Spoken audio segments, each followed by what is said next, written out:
Hello everyone, welcome to a brand new episode of The Vintage Kids. Alors bonsoir et bienvenue à un autre épisode de The Vintage Kids. On est mardi, hein? Ben oui, c'est là que ça se passe, là. Mettez vos appareils, là, pour les malentendants, puis tout ce qui existe, là, pour les vieux comme nous, là. Mais c'est là que ça va arriver. Pas demain, pas dans 10 minutes, right fucking now.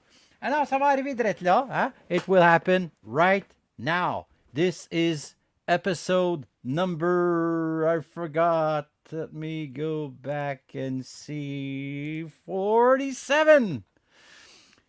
And today we're going to talk about the Mandalorian episode 1 through 8. We're going to talk about season 3 of The Mandalorian. I gave you at least 2 or 3 weeks to make sure that everyone is up to date with the Mando. Donc j'espère que tout le monde est à jour parce qu'aujourd'hui nous allons faire un survol. We're going to make an overview. We're not going to tell the story of the season. We are not going to say this actor is crap. No, we're going to make an overview of season 3 of Mandalorian. Alors, c'est ça, on va faire un overview, un survol, hein, in the French, of the Mandalorian season 3. I'm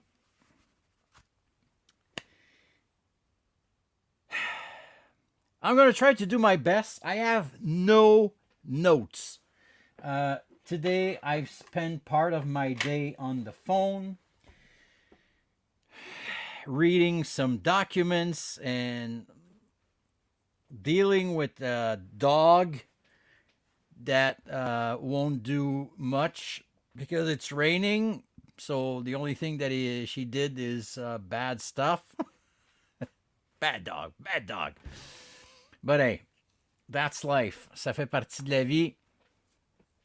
I'm not here to complain at all. So, we are going to talk about season 3 of Mandalorian, and like I said, I am going to give you my point of view, what I think was good, what I think was okay. And again, I'm not here to say that this or that actor is good or bad. I'm going to try to keep a point of view that is professional and give you my opinion. Yeah. And I'm not going to go through rumors because I don't like rumors. I don't trust rumors. I'm going to talk about what we've seen, what everyone saw while they watched 8 episodes of season 3 of The Mandalorian. First of all, I was really happy for season 3 to come around because we don't necessarily realize how long it is in between seasons. Donc, on réalise pas nécessairement combien de temps que ça prend avant entre le temps que la saison finisse et que l'autre recommence. C'est quand même long. Et bon, on est quand même gâtés parce qu'il y a d'autres séries. We're okay because they throw at us many other series and most of them are pretty good. Even if some are not as good, it's still Star Wars. And as you guys know, I also watch all the Marvel stuff. And yeah, anyway, we're not here to talk about Marvel stuff. So, generally, en général, I love the season, but there's a lot of buts in this, and not only the one of Katie Sackhoff. I'm part of the 2%, by the way. I just love that comment that she did. I follow her on Instagram, and I really think that she's honest. She's like the kind of girl that I would hang out with, that everyone would hang out with, and I don't see her being a celebrity. I don't know if you understand what I mean. Anyway, not here to talk about necessarily the lady. I'm here to talk about season 3. So So yeah, I love the series. By the way, if you have questions, if you don't agree with what I say, go ahead, send me the comments. I'm live again on Facebook personal page, Yoda's Workshop Facebook group, and also on YouTube as usual. Keep in mind, I don't always see the comments on YouTube or on my personal page. I try to follow Yoda's Workshop because I cannot open many pages and keep having a good internet connection. Okay, so we were kind of disappointed with Book of Boba Fett, the way it was told, the way it was presented to us.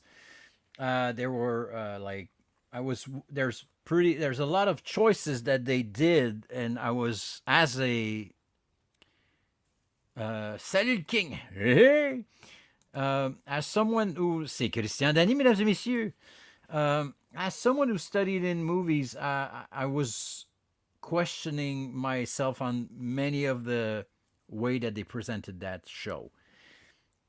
It's not the case with that one. The question that I have, that I got throughout the season, toutes les questions que je me suis posées pendant toute la saison, c'est on est-tu rendu à The Book of Bo-Katan? Is it the Book of Bo-Katan? Because the story is, it shifted towards Bo-Katan, and there's many explanation on that. You have to keep in mind that Ahsoka is on the way, the TV series, and we had our first look at this upcoming series, and there's a lot of, as you guys saw, a lot of plot point that is going to be about Rebels, the animated series, and that's the reason why we saw Zeb in this series in a live action form. Donc, c'est pour la raison, c'est ça. Donc, la série Ahsoka s'en vient et on a pu comprendre que la série Rebels va avoir énormément à faire avec cette saison 1 de Ahsoka. So, they are bringing back everyone from the Rebel TV series. So it's like a brand new Rebel season, but in live action, perhaps. So I thought it was obvious that they were shifting, they were preparing us to something that was not Mandalorian. Several of the episodes, I was wondering where we were going. Not saying that it was bad episodes, just wondering why, what are we doing here? Donc, il y a plusieurs épisodes que je me disais, mais pourquoi? Où est-ce qu'on s'en va avec ça, tu sais? Like I said, I have no notes. I'll do my best to be interesting. I cannot guarantee you your money back. Je fais pas de refund si vous n'aimez pas le show. Donc, OK, j'essaie de tout dire en même temps, puis j'ai plein d'affaires dans ma tête, fait que c'est pas évident d'arriver puis de donner la bonne phrase, la bonne structure. Puis je suis fatigué. Oh, take a nap. See you soon. No, I'm kidding. Okay, so I was wondering where we were heading because, like I said, the TV series headed more towards what Bo-Katan was up to and where we're heading with the big baddie that will come back in Ahsoka, which is, spoiler, Admiral Thrawn. We've already heard it in the Book of Boba Fett. Was it in Book of Boba Fett or Season 2 of Mandalorian? It was in Season 2 of Mandalorian when Ahsoka asked that Kung Fu lady girl that where is your master? Where is Admiral Thrawn? So they are getting the stage ready for his comeback and the comeback of every character from Rebels. So it's funny in a way because Dave Filoni, hello amigo, hello in TV land. In a way, Filoni and the other guy told in several interviews that they were doing the Mandalorian as a show that anyone enjoying Star Wars or anyone newcomers would love and would easily understand what is going on in the show. ¿Cómo está? Everything's okay, man. I hope it's okay on your side as well. So since they told us that like Mando is going to be a easy to understand TV show and you don't really have to know everything about Star Wars to understand this, well, they say in English, I beg to differ. Donc, Filoni et Favreau, voilà, nous avaient dit que t'as pas besoin de connaître tout Star Wars, t'as pas besoin d'avoir tout vu là, de Star Wars pour pouvoir écouter Mando puis comprendre ce qui se passe. I don't agree with you guys anymore because, as I said, episode we were watching Mando. If you had no clue who Bo-Katan was and the story that she lived through in Clone Wars and what she did, and they explain it really fast, but Greg Marshall. We have to do it at least once. Let me see. Oh, it's Jim Arsenault. Come on down. You're the next contestant on The Price is Vintage Kids. Okay. So I don't really agree in the fact that you don't have to know Star Wars very well to understand what is going on. And yeah, you were on the other side, the dark side. You're probably on my personal page or on YouTube. Anyway, welcome aboard, boys and girls. So, if you haven't not seen Rebels, you better run and try to watch them all on Disney Plus if you really want to enjoy the next season of, well, the first season of Ahsoka. Because, like I said, they're calling it Ahsoka, but I'm really wondering if it's not the next season of Rebels. So, same thing as, like I said, what happened to Bo-Katan. Because if you had no clue what happened to Bo-Katan in the Rebels, not Rebels, but in Clone Wars, you're probably scratch your head a few times.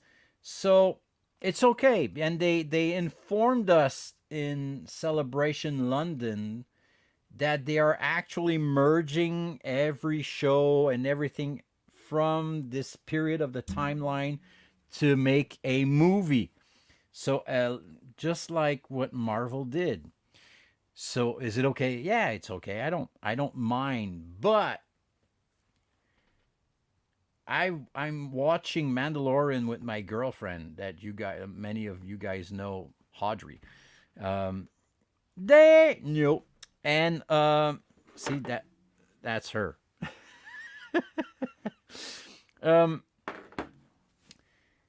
And we were watching, and I think we're not even done watching it with her because at some point she was looking at me like, who the hell is this? Like, what is she talking about? And it's like, I don't understand what they're talking about. What is that thing? What is that place? And I had to explain to her, oh yeah, Obi-Wan made out with her sister and the Death Watch and stuff. So it's not that easy. You really have to be more and more of a Star Wars geek not gonna say geek, a real encyclopedia, Star Wars dude or girl to really and fully understand everything that they present to us. Sorry. In the show. And I'm afraid that it's going to be much worse in Ahsoka. Anyway, back to season 3. So, like I said, it felt a lot more like it was the Bo-Katan show or the Book of Bo-Katan, which is okay. Because since they want to merge everything in at one point, they don't really have a choice. And there's a lot of people saying, "Well, is the title The Mandalorian? Is it really Din Djarin? Is it really the story of that dude, or is it like the Mandalorian is actually someone else, or is it a are they talking about a creed, or are they talking about Mandalore? Are they talking about the first Mandalorian, the famous Jedi guy that had the black saber thing? And some people actually say that it's Grogu. Oh, I'm out of focus again. Hello. I did not cross the street without looking. Um, Let me try to do my best here to fix this. Man, we purchase cameras at high price, and they say like, "Oh, this is the best camera in the market," and you end up having troubles while you're doing your live. Come on, man. Ah, there it is. Okay. Sorry about that. So, um, what was I saying? Oh, see, even the lights are coming down. Okay. So, let me say, I'm so glad I watch all the animated stuff. Yes, because if you haven't seen every animated stuff, you're gonna start scratching your head. And I'm gonna go even further. You might have watched the animated stuff, but I encourage you to read the Thrawn novels also, and I'm not talking about the latest one, the first ones, the ones that are legends and not considered to be canon, because what Timothy Zahn wrote on the first 3 books, it's amazing. That's where they actually created Thrawn, and you're gonna see. Anyway, it's gonna be easier for you guys to understand when Thrawn's gonna show up. Perhaps they're gonna change the guy. I would be surprised that it would change a lot from what they presented to us in Rebels, but it might happen. Donc, c'est ça. Fait que je disais à mon ami, ça c'est probablement Jim, juste aller voir. Ouais. J'expliquais à Jim que oui, lui, il a vu il est content d'avoir vu ça, les animated series, mais allez même lire les livres si vous voulez vraiment être certain de tout bien comprendre, même si c'est plus canon. Ce que Timothy Zahn a écrit dans la première trilogie de Tron, c'est incroyable, c'est super bon. Okay, so back to the episode stuff. I've watched a lot of videos. I'm like I explained last week. I love to see and to know the opinions of other people. And I'm not talking about rumors. I'm talking about real analysis. Often there's stuff that I saw that I'm happy to see that I'm not the only one that I've saw, and sometimes there's stuff that I don't know that I learn. One of the greatest surprise that I had was the fact that this season of Mandalorian is actually based. And you're gonna say, Phil, stop smoking weed, man. Stop eating Wisconsin's cheese. It's not good for you, man. Dave's not here, man. So, can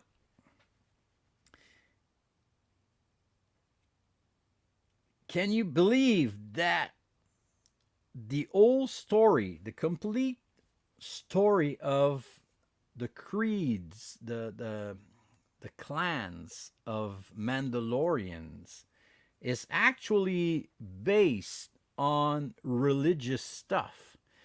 It's based on the Jews that actually were, well, it's all in the Bible stuff. I'm not a religious kind of guy, okay?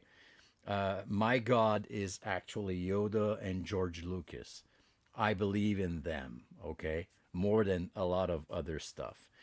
I'm not the kind of guy that would go blow myself for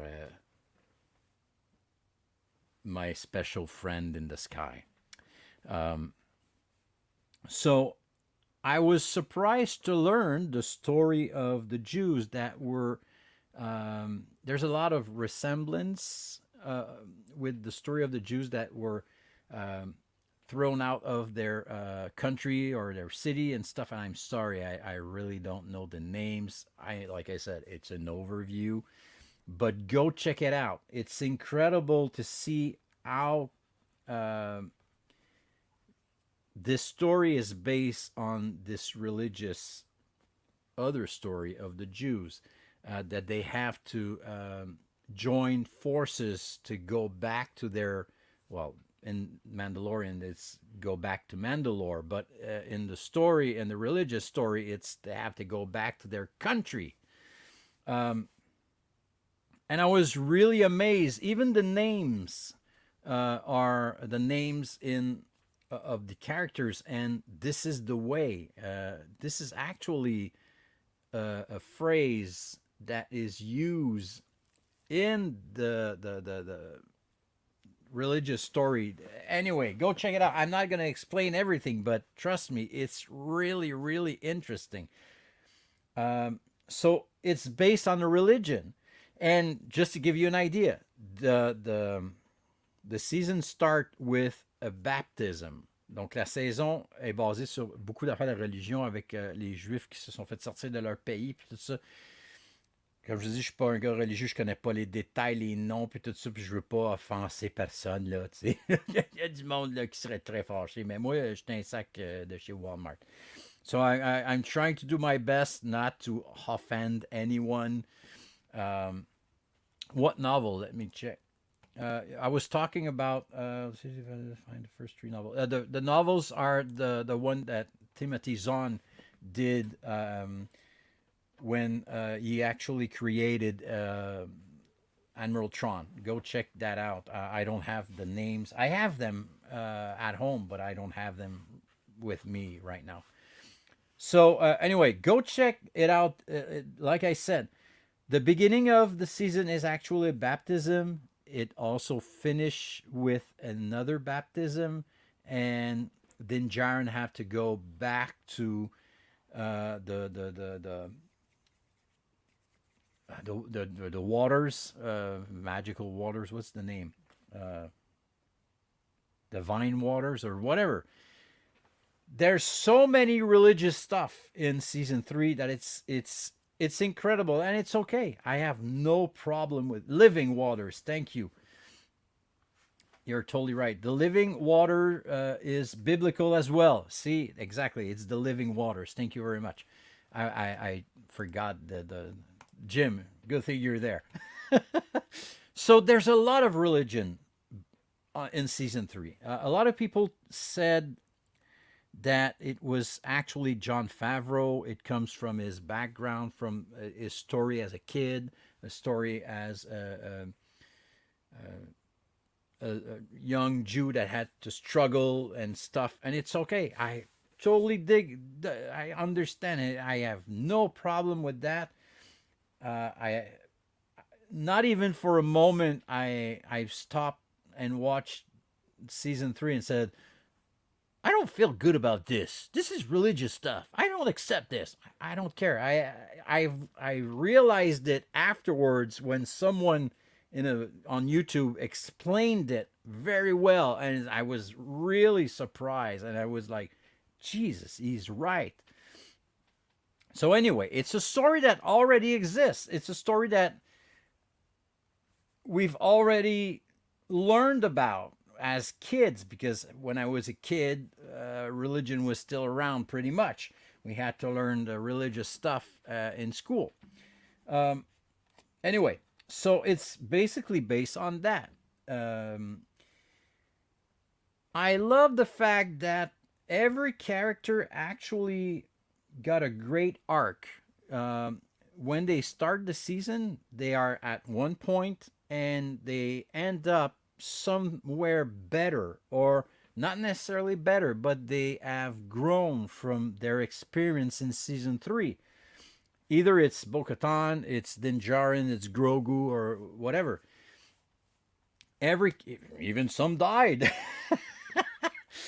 So anyway, so I love the fact that at the end of this season, the every character had actually changed. Even the armorer. Um, I loved also the theories that were thrown around during this season. So many people said um, the armorer will turn on the Mandalorians. She's working with uh, Gustavo Fring. You know what I mean? So I was like, yeah, okay, I can see that. I can understand why they're saying this. And it's, yeah, I thought about it, but I was like, is she going to turn? Perhaps she might turn in this later season. I don't know. But anyway, like I said, I was really surprised to see that they actually made sure that every character grown in that series, learned stuff, and changed their views on their old ways. I did not realize it, but at first, when there's the first baptism, and even when Din Djarin goes into the living waters and of Mandalore, he actually says, and he says, "I'm not gonna remove my helmet." And at the end of the season, when the son of big guy, so I presume everyone watched it, the guy that died, I forgot his, well, the not the armorer, but the heavy gun guy. He's a Vizsla. He's a Vizsla, right? I think. Anyway, you know what I'm talking about. His son, he finally get his real baptism, and he doesn't say that he won't remove his helmet. So right away, you can see that there's changes, and in the crowd when they are actually reopening the God, you know what I'm talking about. You can see every Mandalorians that are actually now all together. Some are wearing the forge. Thank you, man. I have some days like that. Let me just screw this up. Okay, I think I'm okay. I don't even know what this is. So, yeah.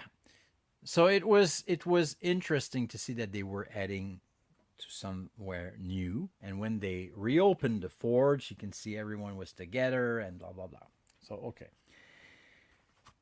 Now let's talk about the questionable episodes. Let's say that. We've learned that Christopher Lloyd, Doc Brown from Back to the Future and from Taxi and from so many great movies and TV show that he did, was going to be in season three, but we had no clue what character he would be. Uh, I was not surprised of the character that he played. I thought it was a great idea to put him as a old guy that knew Count Dooku and stuff. And but they put him in this episode where I was thrown off guard, literally. And I'm going to explain why. And I hope you guys will understand my point of view. And again, I'm not going to blast any actors. I just want to give you my point of view on this. And I'm talking about Jack Black and the other actress that I had no clue who she is. I think she's a singer or dancer, or I don't know her, so I cannot say if she's great. First time I ever saw that girl, I had no problem with her, to be honest with you. The thing that that took me off guard, of course, was Jack Black. First of all, singer Lizzo. See, so she's a singer. Okay, uh, I'm stuck in the '70s, man. I listen to Genesis stuff every day. So, uh, no, I don't listen to her, Lizzo, but I had no idea she was a singer. See, and that's okay. That's okay.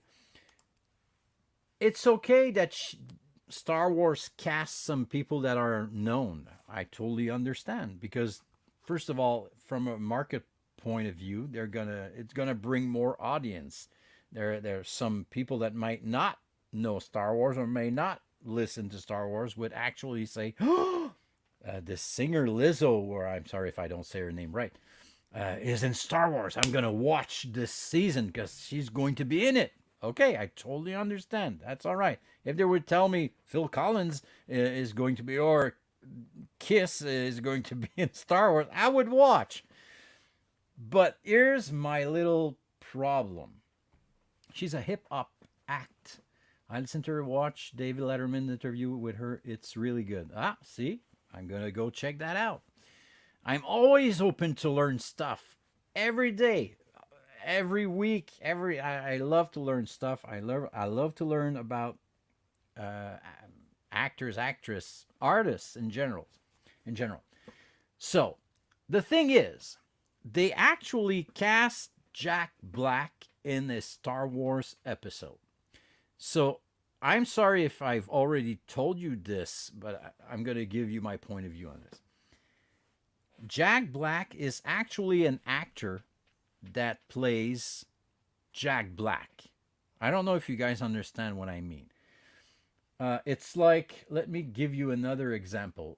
Snoop Dogg, okay? Snoop Dogg is actually a character on its own. It's a person that when you see it on screen, wherever you're going to put it, you're going to see Snoop Dogg. I'm not comparing Jack Black to Snoop Dogg. You guys know what I mean. I feel the same for Jack Black. When I see Jack Black does not play a character. He actually plays a character that looks like Jack Black. So he's always playing himself. And you cannot take out the Jack Black out of Jack Black. I don't know if you guys understand what I mean. So in other episodes of the Vintage Kids, I explain you guys that for a viewer, it's important to feel interested and feel like what you are seeing is real.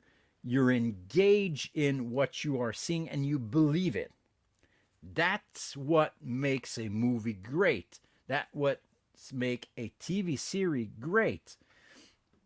You believe in what you're seeing. And when you have a good actor, and I'm not saying Jack Black is not a good actor, no, that's not what I'm saying. When you see an actor that plays something and plays another thing and it's different, you know that. I'm going to give you an example. Kevin Costner. Kevin Costner is Kevin Costner, but go check Kevin Costner playing villains and you won't believe it's Kevin Costner. It's going to take you like a few seconds to your brain to say, this is not Kevin Costner that I know. This is not Kevin Costner from Fields of Dream. This is not Kevin Costner from Waterworld or whatever, from The Postman. You can totally tell your brain, okay, that's Kevin Costner, but he's not playing the same character. So you believe it. You believe that this is another guy in another situation. With Jack Black, my brain is unable to do this. it's Jack Black. So when he popped out and I saw him in this kind of a weird, I'm gonna say non-Star Warsy environment. It's like, oh yeah, this is Star Wars, but it's like a different kind of Star Wars. It felt like we were out of Star Wars for a while, except for the characters that were sitting on that table or were playing that game. Um, yeah, you're right. Certain actors have wide range, but it's not even a question of wide range, Jim. I think that it's a question of this guy. Yeah, like I said, Snoop Dogg. Don't I would really have big problems watching a movie where Snoop Dogg would be a fucking lawyer, or a Snoop Dogg would be like a, I don't know, a CEO of a big company, and he's having issues with the labors, no, the syndicat. I don't remember how to say it. You know what I mean? So that's what I mean. It's so for Snoop Dogg the policeman, multiverse. Um, yeah, with the hat. You know, with the British hat that they wear, the policeman. Yeah, you would look great. So that took me way out of Star Wars.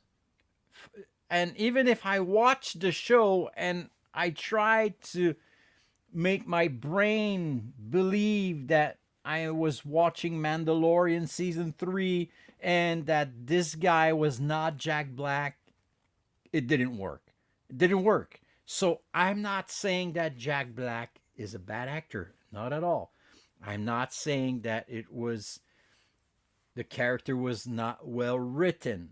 Not at all. I'm not saying the idea was a bad idea of what they presented to us in that show, in that episode. Not at all.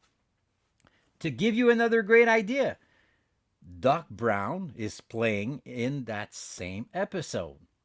And except for his voice, I never saw Doc Brown. I never saw the actor. I knew it was Christopher Lloyd, but it did not felt like a character that I've known from somewhere else or from another movie or from another TV series. It was not Doc Brown. It was not Emmett Brown that was there. It was another character, and it fit, and it worked. I totally believe what they did with Doc, with Emmett Brown, with, you know what I mean, with Christopher Lloyd. But it did not work with Jack Black. So it took me away. I did not believe. No, that's not the right word. Like I was explaining, when you're watching something, you have to believe everything that you're seeing. That's why the show is great. That's why Star Wars is great. You believe in what you are presented, what they are presenting to you. But I don't know. I'm going to say something big here, but it felt like Pee Wee's Playhouse. Uh, like the character was too silly. Yeah, both of them. But it was okay. I mean, all right. Uh, if they would have cast someone else than Jack Black, maybe my brain or my analysis would be different. Uh, it felt like fan art. Yeah, well, I'm starting to wonder if some actors are actually asking for being in Star Wars. I want to be in Star Wars. Find me some role, you know. I don't think Christopher Lloyd asked to be in Star Wars. I'm not saying that Jack Black did. I'm not saying that Lizzo has to be in Star Wars. But honestly, it's taking you out of the Star Wars universe. You know what I mean? I mean, Jack Black doesn't live in a galaxy far, far away. You know what I mean? It's like, oh yeah, okay, we're back with Jack Black, so we are not in a different planet. We are not. We are with Jack Black. You know. Anyway, so I was disappointed, perhaps. And again, what did this episode brought to us, to the whole story? I'm wondering, are we going to see him again in the future season? Are we going to see again Doc, the character that Christopher Lloyd played? That might be interesting to bring him back so we can talk more about his past with the the Empire and his relationship with Dooku. That would be interesting. Anyway, I could never imagine Jack Black wearing a Empire uniform. I'm gonna bring that even more. I don't want to talk about this for the whole episode, but can you imagine Jack Black playing the same character in Andor? Andor was so deep, was so dramatic, was so intense, was so emotional. What's favorite day?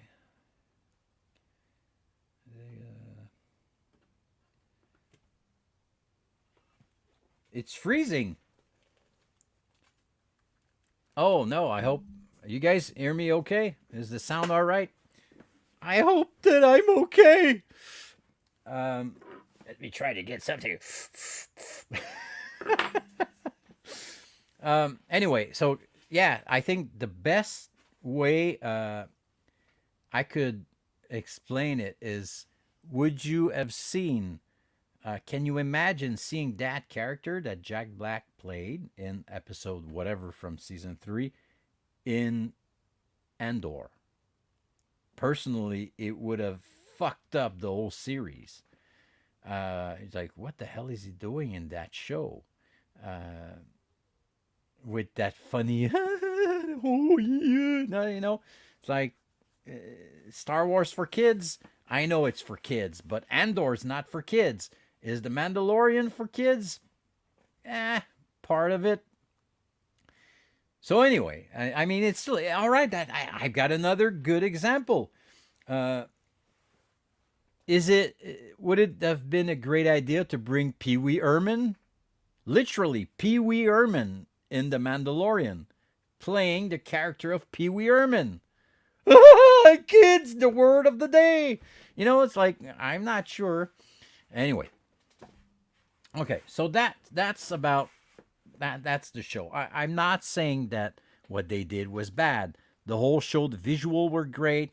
I totally understand why they went there. They had to go find the ships and meet with the Mandalorian. Okay, I understand. Again, it's like the pirates. The pirates, I'm going to say, okay, the pirates were okay. Yes, they were okay. I totally understand why they brought the pirate to the show. Because it brings something also to the old story. The pirate actually have a boss. You know, it's like, okay, they're explaining something with this. But again, they did other stuff that I was scratching my head. In the pirate episode, when they are actually bombarding the city of Apollo Creed, they actually leave the city and they end up away from the city. And when Garif Karga actually talks to everyone, okay, Navarro, everyone listen to me. And there's like about 12 people. Did everyone else died? Where is everyone else? So, yeah, so there's few things like that I was like, where, what? You know? And I'm not talking like, it's a banta, riding the banta. No, that's like, where's everyone else? I mean, is there really like 15 people living in Navarro? Because when Grogu and Din Djarin was walking through that city, there were a lot more than 12 people. Where is everyone else? Did they all died. Ugh. So, see, there were several things like that that perhaps you're going to say, Phil, man, stop asking yourself stupid question. Who cares? Yeah, who cares? But again, to make sure that the audience, everyone, people like me, people, kids, people that just don't know Star Wars, are going to stay and listen to the whole show and are going to say, man, I want to know what's going to happen next week. You have to make sure that these kinds of points don't happen a lot. I've talked about the fact that they filmed so many stuff in the volume that it started to be annoying because you knew that they were in the volume. Mostly in Obi-Wan and also in season 2. But in this season, I was surprised. All right, they did a great job. It looks like they were outside. The stage was different. I know they were filming some of the stuff in the volume, but they did a better job that they did before in Obi-Wan and in season 2. Remember, I've talked about what they did for Andor. They built sets. They went outside. They were really in the forest or whatever. They were not always in the volume, and it showed. And it brings a more realistic, again, sense, feel that the audience will say, "Oh wow, okay, that's a great place. Oh wow." It's the same thing for the movies. I mean, in the movies, they would bring you from Andor to Hoth, to Andor, to Bespin, to whatever, and they all felt true, and you believed in them. So when they bring you somewhere that it doesn't feel right, it's like, okay. Again, they are taking out the real feeling, the feeling of reality out of the equation, and that brings the audience to ask themselves questions. And when that happens, you lose them. And I'm not saying they're not going to come back and they're not going to buy toys. That's not what I'm saying. It's for a minute, for a second, you're going to lose your audience, and that's what you don't want to happen. Okay. I want to talk about Order 66. And what I'm going to say is, I'm not going to say I was disappointed in two things. Again, it's always my point of view. I'm not mad at actors and stuff. I'm just giving you my point of view. I was really surprised to see Emmett Best come out of these doors to save Grogu. So if you guys don't know, it's literally Jar Jar, the actor that played Jar Jar, that saves Grogu from the Jedi temple in Order 66. That's okay. I was surprised. And I was wondering, again, are they doing him a favor? That's the first thing that came up to my mind. Why did they choose him? And back then, when I saw this the first time, I didn't know that his Jedi character actually existed in the Star Wars universe. He did a TV show with kids that he learns them stuff and whatever, and he's actually like a canon official person, Jedi, that is in the Star Wars universe. I'm not saying that I was hoping to see someone else. No, I really, again, for a few seconds, I asked myself, why is Jar Jar saving Grogu? And then I understood. I've learned, like I said, that he played a Jedi before that. And also, I've understand where they are heading. And I'm going to give you my theories. It's not rumors. It's a theory that I have. When he actually brings Grogu to the ship, it's a Naboo ship, and the people that is coming out of the ship is actually people from Naboo, Naboo soldiers. So they actually, this Jedi says to Grogu, "Don't worry, kid. I'm gonna bring you to my friend." So if they are going back to Naboo, who is on Naboo that could be his friend? Well, it's Jar Jar.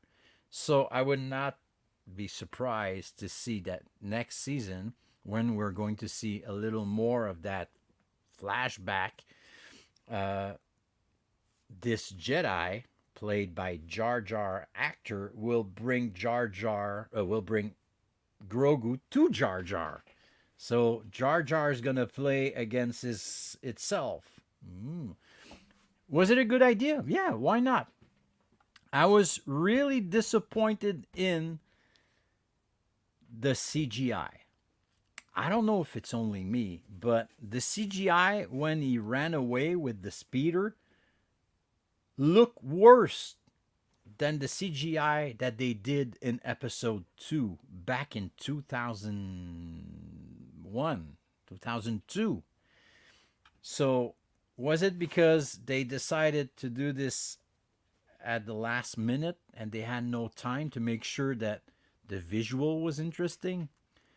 Because I'm telling you, go back and check the scene when he flies away. I mean, he's stiff like this. And everything goes flying by, but he's really stiff, like, "I'm standing on my couch at home. Hold on, kids." So I was disappointed in that CG stuff. Also, he's supposed to be a great Jedi. And again, I'm not saying that he's a bad actor. It's not a question of acting. But what they had him doing, let's say that's the lightsaber, you only see him do this. And he's standing still. And you can actually see that the CG behind him is pretty poor. It doesn't even feel like they did this in the volume. I just can't wait to see the making of season 3 and see how they did this. But again, when CGI is not well done, it takes you out of believing what you are watching, the reality of it. And that, for me, was the worst CG in that whole season. The rest was great. They did an amazing job with the bird episode. They did an amazing job with that incredible beast there that catches Din Djarin and bring him down in the Mandalore caves. Everything looks great. So I was disappointed to see, like, guys, we're in 2023, 2022, whatever, and you are unable to recreate good CG from Coruscant that you already did so well in 2002 with Attack of the Clones. So, yeah, it feels like they are rushed. It feels like sometimes they are rushed. Okay, we have to do this because Ahsoka's around the corner. Okay, yeah, but that's not good, sir. I don't really care. Do it. It's like quality control is missing a few huge signals, like, oh, doesn't matter. Push the button and go to the next thing. But when you start doing this, you're starting to lose audience, credibility, and you don't help the name Star Wars. I don't know if you understand what I mean. Rarely Star Wars was associated with crappy stuff, and I'm not talking about the holiday special. You know what I mean. So, yeah. Okay. So like I said, this season was like the book of Bo-Katan, but also there's this episode with Pershing and the girl that was working with Gustavo Fring in season two. So, season one? Or season, no, it was in season two. Uh, so, they gave us a whole episode to explain the cloning system and what is happening with Pershing and what they are trying to do with him. Like he's a bad guy, but he's not really a bad guy, but he's a good guy, and he wants to do good because la la la. And some people are starting to say, yeah, Pershing probably his mom was someone that was back in an animated series or back in the movie, and we're gonna learn it soon.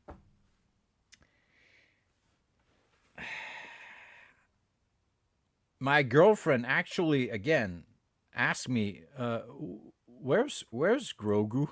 It's like, aren't we watching the Mandalorian? Why is that episode there? There's no Grogu. It's like it almost felt like, oh yeah, we've watched the Book of Boba Fett without Boba Fett for an episode or two with the Mando and Grogu and Ahsoka, and where's Boba? I mean, so and that felt the same thing. It's like, oh yeah, we have to give some information of what's coming, and we have to explain somehow Palpatine returned. Oh my god. Ah, so yeah, it really feels like they're trying to fix their mistakes. I don't know if you understand what I mean, or they're trying to help out some people, or I don't know. I, are they going to bring Ryan Johnson back for season four and give him the reins of the whole show? I don't know. Um, but it really feels like they have to explain somehow Palpatine's return in Rise of Skywalker, and who was Snoke, and what happened with that terrible screenplay and battle that happened between JJ and Ryan when one of them decided your stuff is crap, man. I'm killing your guy. I don't need that. I don't need this. I'm gonna mix Rose with Finn. And back in episode 9, JJ said, "Yeah, fuck you, man. All your stuff, I'm bringing it back. I don't agree with that. So no more Rose, no more this." Yeah, well, they're trying to fix it. It feels like they're trying to explain why they ended up with that huge dumpster full of idea that was going nowhere, and that they actually decided to make Ray a Palpatine when there was like 2 weeks left of shooting. And they told Ray, they told Daisy Ridley, oh yeah, by the way, we're gonna shoot more stuff because we think you're going to be Palpatine. Oh yeah, oh okay. I thought the movie was over, man. I was heading home. No, no, no, no. We think we're having a great idea, and Ian's available. I mean, my friend Michael Evans is actually now good friends with Ian McDermott, and I mean, Michael, if you're watching this, I really want to know the truth behind this. Why did they call Ian? Is it because they wanted to fix episode 8? And I know Ian will never say it was or whatever, and perhaps he doesn't even care. But anyway, somehow Palpatine returns. So now somehow they're trying to shove it in all Mandalorian's episodes and TV series, and they have to explain everything. And it's not like, I don't know. I don't want to make bad examples of what happened in the past. I mean, in A New Hope, when Obi-Wan actually talks about the Clone Wars and he talks about Anakin and stuff, it's like, wow, it looks interesting. It's like, I would love to see and learn more about that story. And that's what they did. But it feels like now they did some movies, not just few sentences of an old man talking, eating jello, and giving lightsaber to his little friend there. Uh, they're trying to fix 3 movies that went all over the place, and they're trying to make it right. Like you said, would they have to dump the old trilogy down the drain? I don't think so. It's too late for that. And I would be really disappointed in the Star Wars universe in Lucasfilm. And I know it's Disney, but like, oh yeah, by the way, we're gonna remake these movies, and we're gonna fix it, No, I mean, you did it. You're stuck with it. And I think this is what is happening. It's like, I totally understand that some people just enjoy these movies because it was the first Star Wars experience. Everyone loved Rey.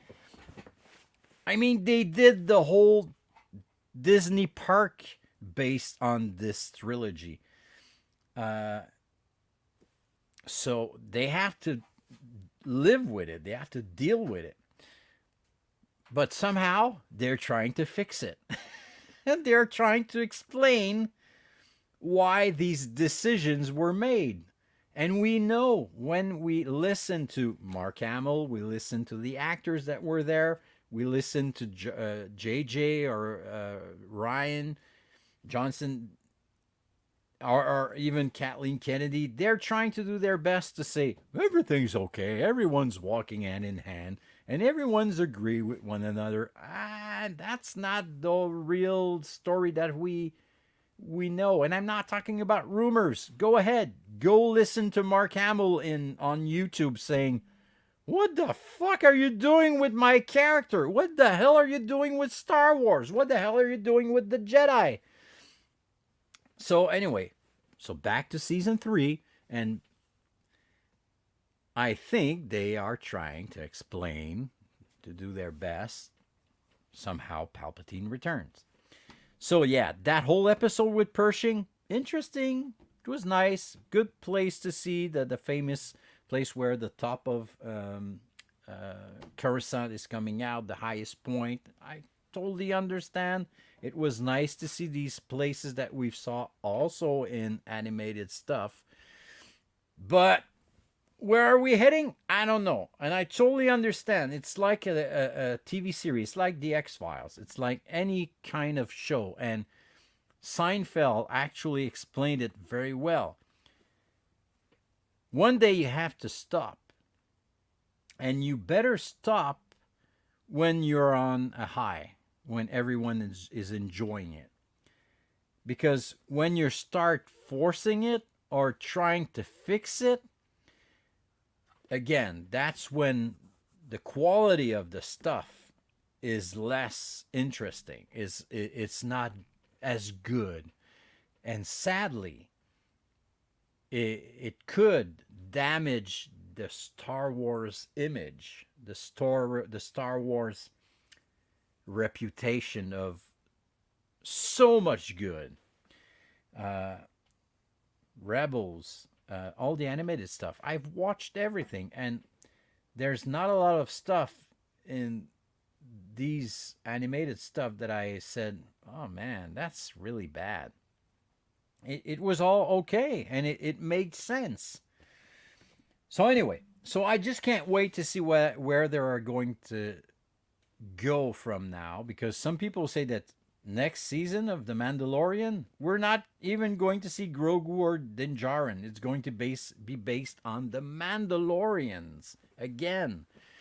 And we will see them having some adventure, but not necessarily continuing what we are used to see, or they made us used to watch with season 1 and season 2, because season 3 was something totally different. And again, I'm going to bring back the Book of Boba Fett, but it started to change in the Book of Boba Fett. And I'm not talking about the way they told the story. It's just the fact that they took out Boba out of his own show called the Book of Boba Fett to put a Mandalorian episode in there without Boba. So they're trying to do something, and it looks like they're stuck with this. So that's their puzzle. And they realize that this piece is upside down, or they have to fix this piece up there to make sense of what's coming next season, which is this, or whatever. So they're playing with the universe in a weird way. So that's what it felt also with season 3. Anyway, might talk about it again in future episodes, because there's so many good stuff also. I'm not saying that I did not enjoy season 3. I've really enjoyed season 3. The mythosaur, all the structure of the way, learning more of the way that other Mandalorians actually see the way that they're supposed to live and stuff. It was really interesting. And again, so I invite you to go check that religious stuff that I've talked about at the beginning. It's really, really impressive and interesting. I love history. I love to learn stuff. And I don't care if it's religious stuff. It's interesting. And I love to see the parallel, the same idea that actually merges in these two story. I thought it was really interesting. And like I said, there's so many words, phrases, names that they use in season 3 that is also used in religion in that particular story. So anyway, I thought it was amazing that they did this. It's a great idea. I mean, I totally understand that you cannot come up with a brand new idea for every season, that you have to base your idea on something. But stop making remakes. But I thought it was something well prepared. Let's use that word. Okay, so I've been talking 10 minutes longer than I'm supposed to. So, guys, I just want to say thank you. Thank you very much for being with me again this week on this 47th episode of the Vintage Kids. It means a lot to me. It really, it's a highlight of my week because I love doing this. Sometimes the quality might not be as good as you guys hoped, but hey, I'm just a guy at home doing this for fun. But I'm doing this for you, but I'm doing it for me. That's the point, too. I love Star Wars. I'm a geek. I love all these universe stuff. I love collecting. I love TV shows. I love movies. It's been my life since I saw Star Wars. Star Wars is the reason why I'm working in this industry. Anyway, so thank you again. Yeah, good times. It's always fun to have you guys. You guys, some of you are my family. I consider you guys as family, as very good friends. May the force be with you too. Don't forget your MMC ice cream tomorrow. I hope you guys enjoyed the video that I did with Derek. Derek did all the editing. Anyway. So see you guys soon. See you next week. I don't know what we're going to talk about. If you have any idea, if you have any suggestions, go ahead. Let me know. I'm open to talk about anything. I'm doing this for you, so I'm always happy to have suggestions and talk about stuff that I might not think about. So, as I always say, comme je dis à toutes les semaines, be good, be safe, be good, be wild, be you. Have an amazing week. And kiss your wives for me.